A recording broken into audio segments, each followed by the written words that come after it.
Students, if you find this video useful for you, then please like, comment and share with your friends. Also subscribe my channel and press the bell icon to get notification of my upcoming videos. Okay, so let's start. In our last class, we have started chapter number 6, life processes, and we have discussed about different life processes, that nutrition, respiration, transportation, excretion, movement and locomotion, growth and development, control and coordination, reproduction. इनके बारे में हमने पढ़ा था. Then we have discussed some questions. NCERT के कुछ questions हमने discuss किए थे. Today we will start the first process. अब हम डिटेल में हर प्रोसेस को पढ़ने वाले हैं. So today we will start nutrition. So what is nutrition?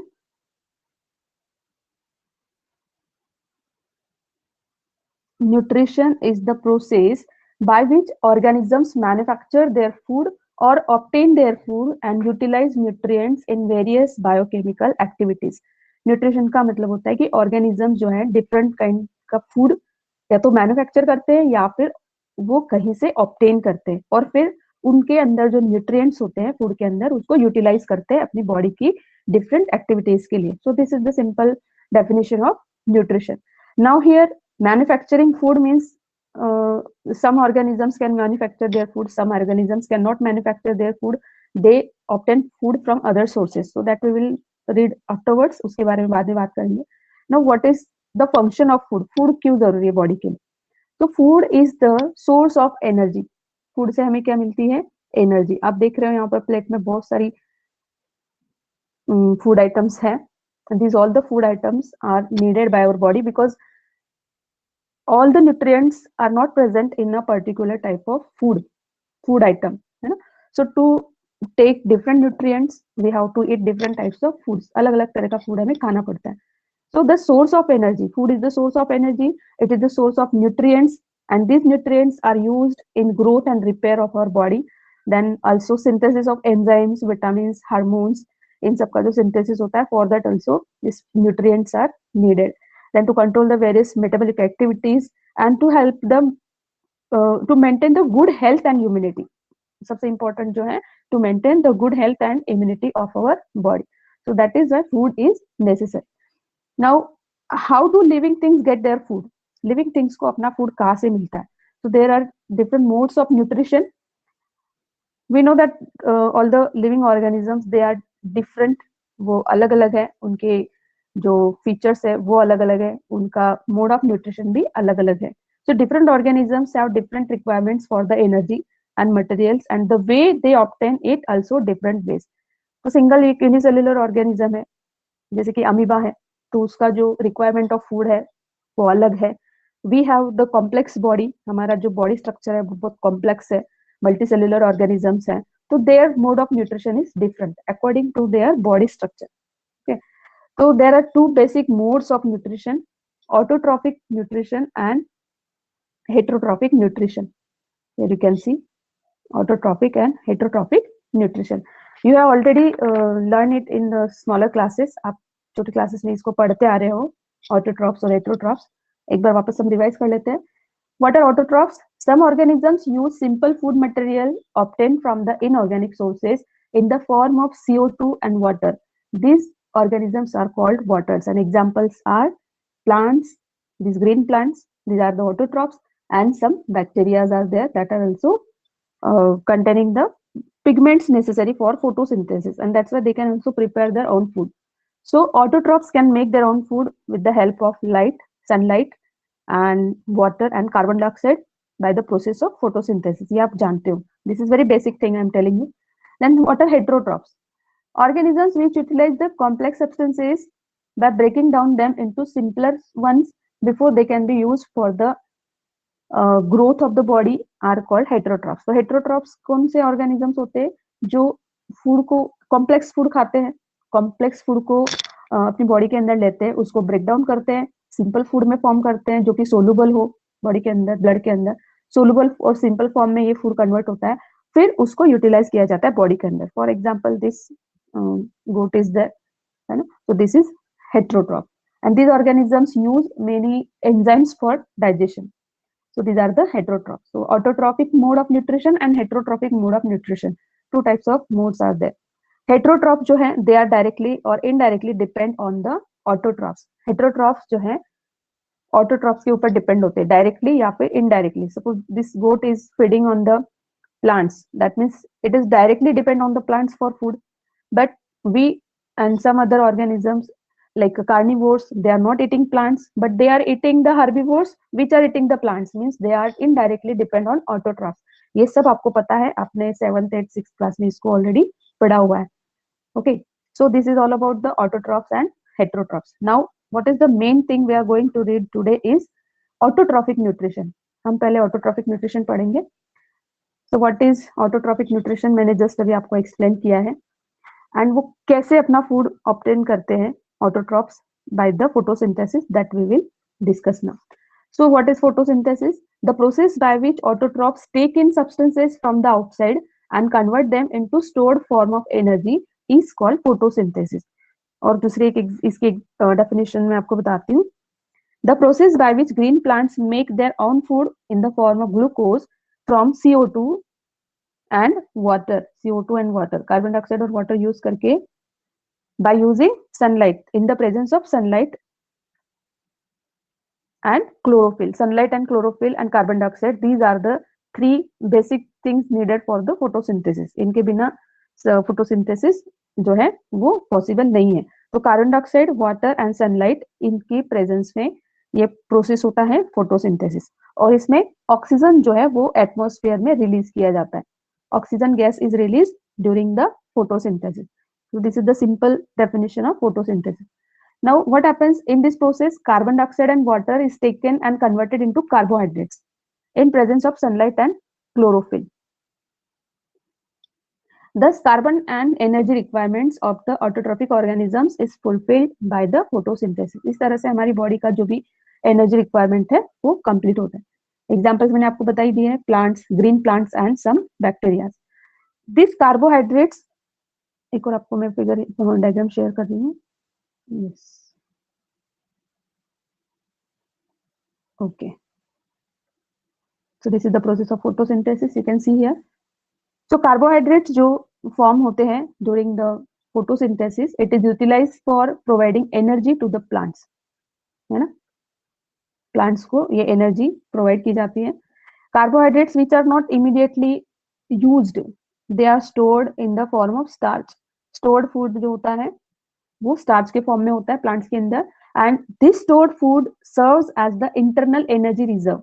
ये प्लांट्स के अंदर होती है and it is used as and when it is required by the plant. Plant को जैसी जरूरत होती है वैसे ये स्टार्च जो है वो यूटिलाइज किया जाता है. इन ह्यूमन बॉडी, अपनी बॉडी में भी जो एनर्जी हमें फूड से मिलती है, सम एनर्जी वी यूज, और कुछ जो एनर्जी होती है in the form of glycogen, हम उसको स्टोर करके रखते हैं इन द फॉर्म ऑफ ग्लाइकोजन. हमारी बॉडी में ग्लाइकोजन के फॉर्म में ये एनर्जी स्टोर होती है. कहाँ स्टोर होती है? In the liver cells and the skeletal muscle sales.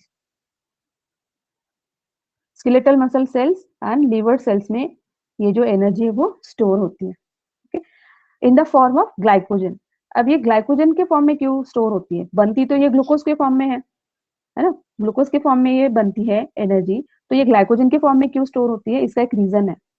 Because glucose जो है इट इज वाटर सोल्यूबल, वो सोल्यूबल है ना ग्लूकोज. और अगर ये हम ग्लूकोज के फॉर्म में इसको अगर स्टोर करते हैं तो क्या होगा कि जो सेल्स हैं वो वाटर को एब्जॉर्ब कर लेंगे और हाइपरटोनिक जो कंडीशन है वो बन जाएगी, जिसकी वजह से उसमें जो है सेल्स बर्स्ट हो सकती है ना. तो इस वजह से हम ग्लूकोज के फॉर्म में नहीं बल्कि ग्लाइकोजन के फॉर्म में इस एनर्जी को स्टोर करते हैं. तो in our body the energy derived from the food is stored in the form of glycogen and not in the form of glucose. Okay, I think you got the point. आपको समझ में आ गया होगा. Then photosynthesis का जो overall chemical reaction है वो मैं आपको बताऊंगी बाद में, होता क्या है एक्चुअली वो हम देखते हैं. So there are 2 steps involve in the photosynthesis. Photosynthesis में 2 स्टेप्स होते हैं, but first we will see the 3 steps जो कि एक्चुअल में होते हैं. जो स्टेप्स मैंने अभी 2 स्टेप्स बताए वो बाद में एक्चुअल में कैसे होता है वो हम डिस्कस करेंगे. बट द स्टेप्स हैं, दे आर, फर्स्ट स्टेप है एब्जॉर्प्शन ऑफ सोलर और लाइट एनर्जी बाय क्लोरोफिल. यहाँ पर जो क्लोरोफिल है लीव्स के अंदर, this chlorophyll absorb this light है ना, absorption of solar energy, this is the first step. Then conversion of light energy to chemical energy. ये जो लाइट एनर्जी है उसको कन्वर्ट किया जाता है केमिकल एनर्जी में by splitting of water molecules into hydrogen and oxygen.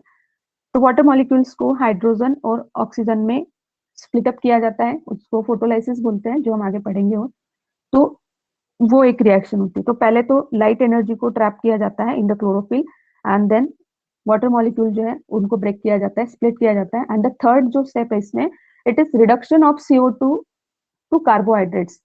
अब जो कार्बन डाइऑक्साइड एटमॉस्फेयर से एंटर होता है लीव्स के अंदर, उसको यूज किया जाता है to make the energy.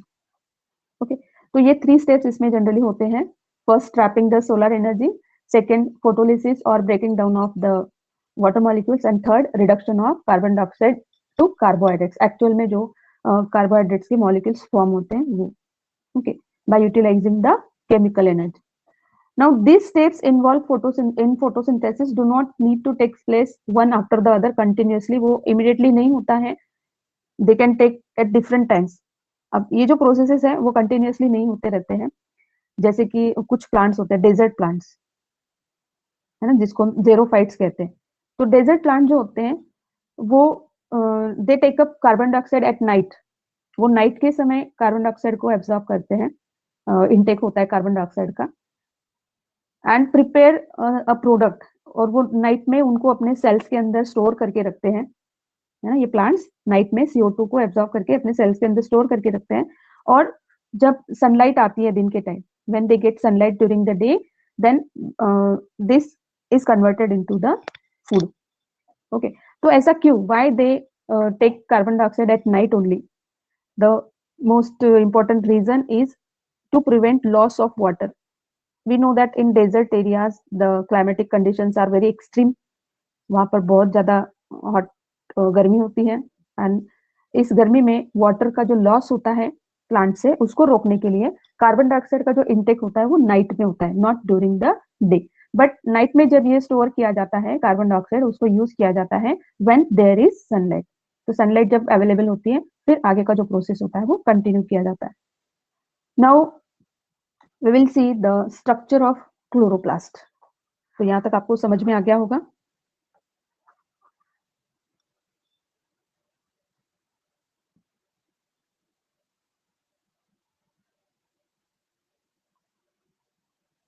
In your book there is one diagram.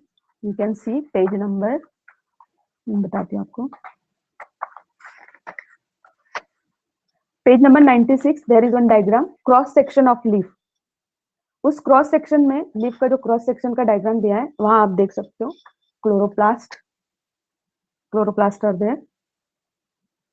तो इसका जो स्ट्रक्चर है, internal structure, that we will see now. Cells के अंदर क्लोरोप्लास्ट है. तो ये क्रॉस सेक्शन है जिसमें आप देख सकते हो कि अपर एपिडर्मिस, लोअर एपिडर्मिस और बीच में जो सेल्स है, उनमें से ये एक क्लोरोप्लास्ट का स्ट्रक्चर है. उन सेल्स में क्लोरोप्लास्ट प्रेजेंट होते हैं. Now you can see the diagram here. This is the structure of chloroplast. So what are chloroplasts? You have already studied in 9th class में, आपने cell organelles में इसको already पढ़ा हुआ है structure को. So these are the green color plastids. Chloroplast क्या है? These are the green colored plastids. These are cell organelles. They are very tiny structures and present in the cells of green plants, and they contain chlorophyll. क्या होता है इनके अंदर? Chlorophyll. They contain chlorophyll pigments where the photosynthesis occur. तो chlorophyll pigment जो कि necessary है photosynthesis के लिए, वो इसमें होता है.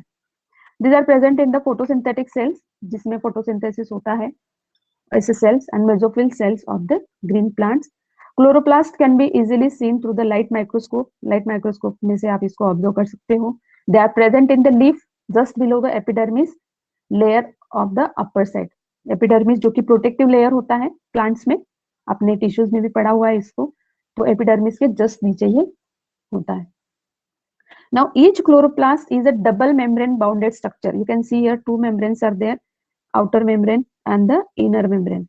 Two membrane bounded structure है. Inside the membrane, the center of the chloroplast is filled with matrix or stroma. ये जो आप ग्रे कलर दिख रहे हो, ये पूरा है, it is filled with stroma or it is also known as matrix. Ground substance आप कह सकते हैं इसको, क्लोरोप्लास्ट का। Inside this stroma are present several disc like bodies, ये आप डिस्क लाइक बॉडीज देख सकते हो, they are arranged one upon the other, है ना, स्टैक के फॉर्म में है वो, जैसे हम एक के ऊपर एक बुक्स ऐसे रखते हैं वैसे ये डिस्क लाइक स्ट्रक्चर आप देख सकते हो। दीज आर कॉल्ड ग्रेना, ये ग्रेना है, और सिंगुलर हम इसको कहते हैं, ये है पूरा एक ग्रेनम, प्लूरल है grana. Now this each granum, ये पूरा एक जो ग्रेनम है, ये पूरा एक ग्रेनम जो है, it is made up of this disc like lamellae, ये these are the structures in the form of lamellae and each lamella is called thylakoid, it is known as thylakoid। एक हर एक disc को हम बोलेंगे thylakoid, तो ये thylakoids मिलके बनाते हैं granum. Okay, thylakoids of one granum is connected to the another thylakoid with the thread like structures called stroma lamellae। तो ये जो आप बीच में ये देख रहे हो, these structures, ये जो structures है, they are lamellae and they connect this granum। Okay, then stroma also contains enzymes, DNA and ribosomes। आपने ये भी ऑलरेडी पढ़ा हुआ है कि माइटोकॉन्ड्रिया और क्लोरोप्लास्ट जो है, they are having their own DNA and ribosomes and that's why they can divide themselves to form other chloroplast and mitochondria. तो वो अपने आप डिवाइड होके और क्लोरोप्लास्ट जो है वो फॉर्म कर सकते हैं, because they have their own DNA and ribosome. Okay, so this is the simple structure of a chloroplast. Now we will see the mechanism of photosynthesis. Okay, so the first step of the photosynthesis initiates when light falls on the green leaves, है ना, light जब green leaves पे fall होती है तब जो है first step start होता है, और आपको पता है कि वो क्या है। लीव्स के अंदर जो क्लोरोफिल प्रेजेंट होता है ना, क्लोरोप्लास्ट के अंदर अभी हमने बात की थी, क्लोरोप्लास्ट का स्ट्रक्चर मैंने दिखाया था आपको।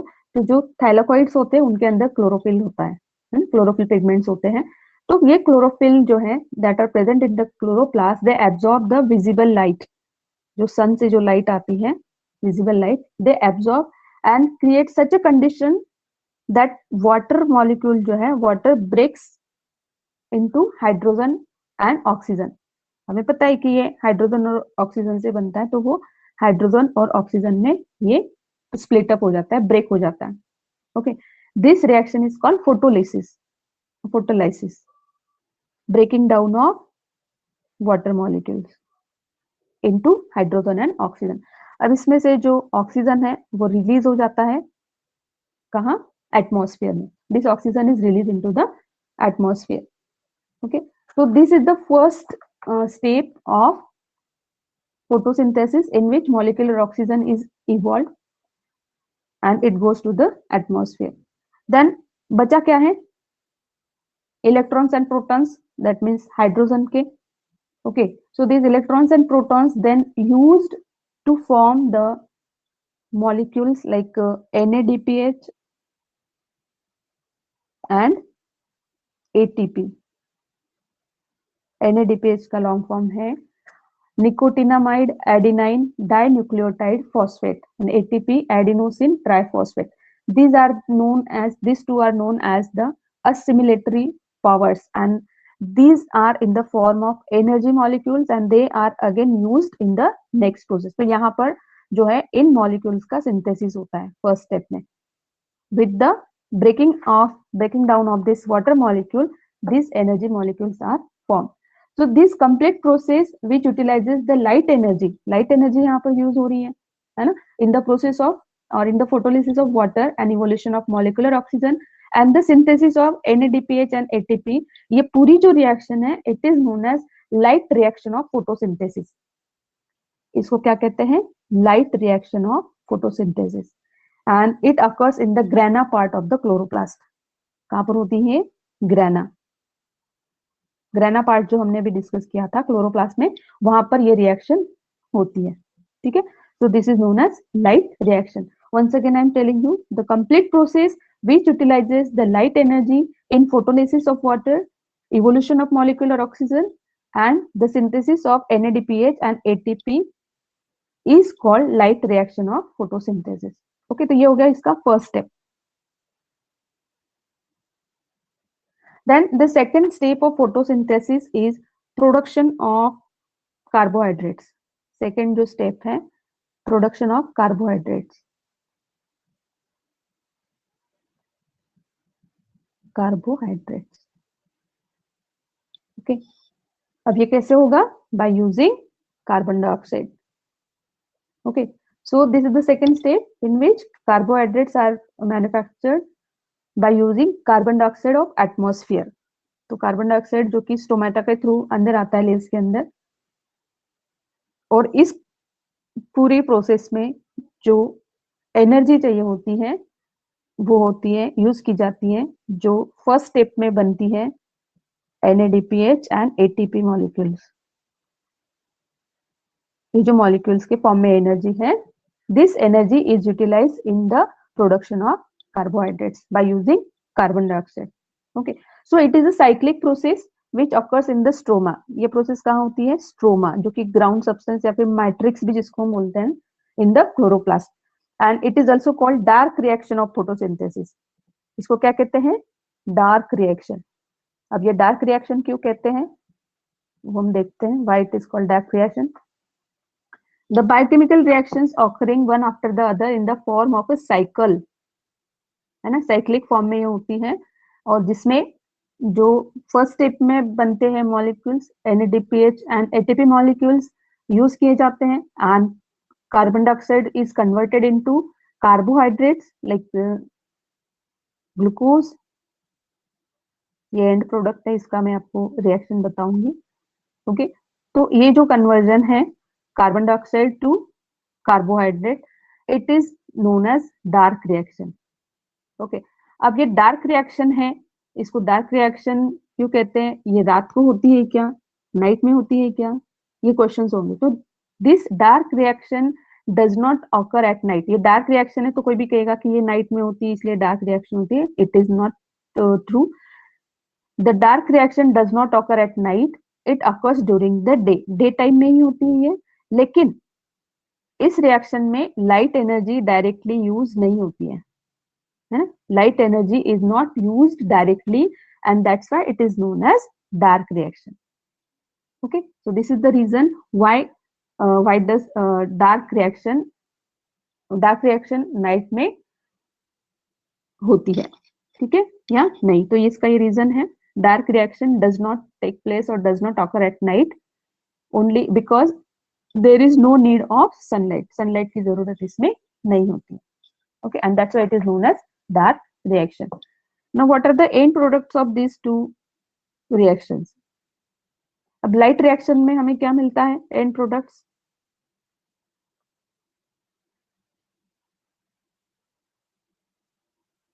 NADPH plus ATP. और बाहर क्या निकलता है इसमें से? मतलब इवॉल्व क्या होता है? Oxygen. Okay, then in dark reaction क्या होता है? हमें क्या मिलता है? ग्लूकोज. अब इस ग्लूकोज में से कुछ तो यूटिलाइज हो जाता है, और बचा हुआ जो ग्लूकोज है, it is stored in the form of starch in the plants as a food. Okay, तो द ग्लूकोज दैट इज, इसका फॉर्मूला है C6H12O6. Glucose that is synthesized by the process of photosynthesis is metabolized to release energy. The excess glucose molecules which are not used up by plants directly, they are stored in the form of starch. जैसा कि मैंने अभी आपको बताया, starch के form में उसको store किया जाता है, and then it serves as the reserve food. Then besides carbohydrates, अब carbohydrate जो है और दूसरे जो न्यूट्रिएंट्स हैं, इनको सॉइल से या फिर एयर से, जैसे कि एयर से कार्बन डाइऑक्साइड ऑब्टेन किया जाता है फॉर फोटोसिंथेसिस. देन सनलाइट है. इसके अलावा कुछ और न्यूट्रिएंट्स जो हैं वो भी प्लांट्स के लिए जरूरी होते हैं, लाइक नाइट्रोजन है, फॉस्फोरस है. These are the some minerals are there. Phosphorus, iron, magnesium, these are obtain from the soil. ये न्यूट्रिएंट्स जो हैं वो सॉइल से उनको मिलते हैं, है ना. They are soluble in water. Water के साथ ये मिनरल जो है वो प्लांट्स में एब्जॉर्ब किए जाते हैं बाय रूट्स. देन नाइट्रोजन जो है, nitrogen is needed for the synthesis of amino acids, proteins and other compounds, and it is absorbed by the plants in the form of inorganic nitrates and nitrites. आपने eighth class में nitrogen cycle पढ़ा हुआ है ना? Nitrogen cycle आपने पढ़ा है, तो उसमें आपने देखा होगा कि जो नाइट्रोजन फिक्सिंग बैक्टीरियाज है, दूसरे जो माइक्रो ऑर्गेनिजम्स है, वो नाइट्रोजन को कंपाउंड्स के फॉर्म में कन्वर्ट करते हैं, and then this compounds in the form of nitrates and nitrites, they are utilized by the plants to fulfil their need of nitrogen. Okay, now let's see how plants obtain carbon dioxide. Plant जो है वो carbon dioxide कैसे obtain करते हैं? बहुत simple है और आपने ये ऑलरेडी पढ़ा हुआ है. I'm going to draw a structure now. This is stomata. This is also stomata, but there is difference between them. There is difference. What is the difference? That you know. This is open stomata and this is closed stomata. Okay, so carbon dioxide can enter through the open stomata. Stomata are the tiny pores present on the surface of leaves, and बहुत सारा gases exchange जो होता है बहुत सारे amount में, वो इन stomata के थ्रू होता है. Exchange of gases occurs across the surface of the stem. ये स्टोमेटा जो कहाँ होते हैं? They are present on the stems, then roots also and leaves. So these are the parts of the plants where this exchange of gases takes place. Large amount of water can be lost through this stomata, and so plants close their pores when it is not need for the CO2. जब CO2 की जरूरत नहीं होती है, carbon dioxide की जरूरत नहीं होती है प्लांट्स में, तब ये स्टोमेटास जो है वो क्लोज होते हैं, ताकि एक्स्ट्रा जो लॉस ऑफ वाटर है वो नहीं हो, है ना. एंड इन दिस वे जो लॉस ऑफ वाटर है उसको प्रिवेंट किया जाता है by closing the stomata. The opening and closing of stomatal pore. Stomata की जो ओपनिंग और क्लोजिंग होता है वो कंट्रोल किया जाता है बाय गार्ड सेल्स. आपने इसका ये भी स्ट्रक्चर आपने पढ़ा हुआ है, गार्ड सेल्स. तो ये जो ओपनिंग है इसका, it is controlled by the guard cells. Now how it is controlled? See when water flows into the guard cell, जब इन गार्ड सेल्स के अंदर वाटर फ्लो होता है तो वो स्वेल हो जाते हैं and they become curve shape. उनका शेप चेंज हो जाता है और इस तरह से ये ओपनिंग जो है वो खुल जाती है, ये पोर जो है वो ओपन हो जाता है. But when the guard cell loses water, जब ये सेल वाटर को लूज करती है, when it loses water, what happens? It gets shrink. वो श्रिंक हो जाती है. You can see the structure of both stomata, open and close. So it becomes it shrinks and it becomes straight, and thus it close the stomatal pore. और वो इस तरह से shrink होने के बाद अपना शेप चेंज कर लेती है और उस स्टोमेटा को बंद कर देती है, क्लोज कर देती है. तो इस तरह से ओपनिंग और क्लोजिंग जो है स्टोमेटल पोर का, it is controlled by the guard cells. These are the guard cells. Okay, so this is the intake of carbon dioxide. तो स्टोमेटल पोर में से कार्बन डाइऑक्साइड जो है वो एंटर करता है. So these are the raw materials like water from soil, sunlight, carbon dioxide from atmosphere, और दूसरे जो minerals और water वो absorb किए जाते हैं through roots. So these are the all raw materials, and by using these raw materials, photosynthesis takes place in the autotrophs. Okay. So here we have finished this autotrophic type of nutrition. हमने photosynthesis के steps देखे इसमें, और उसका reaction मैंने नहीं बताया आपको. जो एक इक्वेशन के फॉर्म में जिसको हम रिप्रेजेंट करते हैं फोटोसिंथेसिस के प्रोसेस को, वो है 6CO2 plus 12H2O in the presence of chlorophyll. के अंदर होता है ये chlorophyll and sunlight. It gives C6H12O6 plus 6O2, that is oxygen, and H2 water. This is the equation, this is the representation of photosynthesis equation के form में. Okay.